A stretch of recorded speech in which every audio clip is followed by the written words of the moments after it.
ဟာပီဇာအေးစေးပဲတောက်နေတာဘတ်ဘတ်တွေလည်းပြည့်နေပြီးတော့နောက်ဘွဲတာအတွက်တောင်မှတဲမာလားမသိမောင်းပီဇာကြီး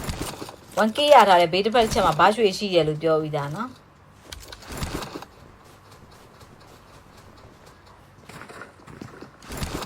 7တက်ဆက်ခွက်လုံးကြီးတောင်ပြန်ပြီးတော့ဖြစ်သွားတဲ့အနေထားကြီးနဲ့ KSP ရန်အနေနဲ့ဘယ်လိုများတယောက်တည်းနဲ့နှစ်ပါးသွားမလဲတော့မသိဘူးเนาะ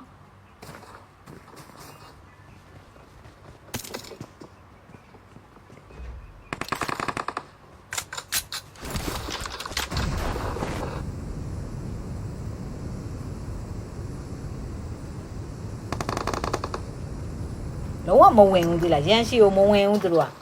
ဝင်ဖို့စဉ်းစားတယ်သူကကြီးနေတယ်ဟုတ်ကြည့်ကုန်လားအခုကြည်လေးပါနည်းနည်းပါ short ဟုတ်ဒီဘက်လေးကြည့်လားခြေတောင်တော်တော်ကြားတယ်ဖြစ်မယ်ကြက်တက်ဆော့တာသိကြတယ်ဒီလားခြေတောင်တော်တော်ကြားတယ်ဖြစ်မယ်ဘယ်ကလာညားလာအပုတ်ကြီးထပ်ပြီးဝင်လာထပ်ပြီးတုတ်သေးတယ်โอเคဒါတော့ KSP ရဖြစ်ပါတယ်ရှင်နှစ်ယောက်လုံးကိုဖုတ်ထားတယ်ဆိုတော့အနေထားကြီးနဲ့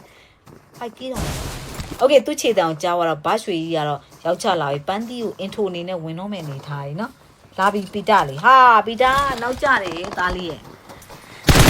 ပီတာတို့နီးများတို့ကြီးနောက်ကြတယ်ရှင်ကြီးတို့မှလည်းနော်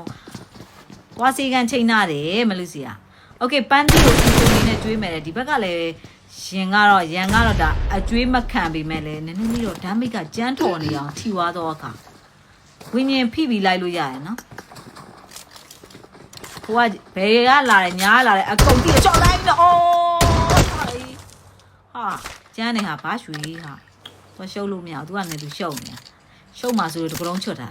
5K တောင်ရထားတယ်တင် K တန် K ဒါဆိုတော့တင်းကိုကျင်း30တင်းနဲ့ player 42ယောက်ကျန်ပါသေးတယ် event တဲမှာတော့တင်းနံပါတ်7ကဂွေးတို့ဂွေးချီတို့အဖွဲ့ရှိမယ်ပီဇာရှိမယ်လီမင်းဟိုတို့အဖွဲ့တစ်ချက်ရှိုးမယ်ကွာဒီဘက်ကိုပြန်လာအောင်ပီဇာရဲ့တစ်စက်ကွက်နဲ့တယောက်ကြီးနေရလဲဟာနော်โอเคပါသူတို့ပို့ကြည့်မယ်ဆိုတော့တင်းနံပါတ်12က player 4ယောက်လုံးရှိရကွာတင် K 7K ရထားပါ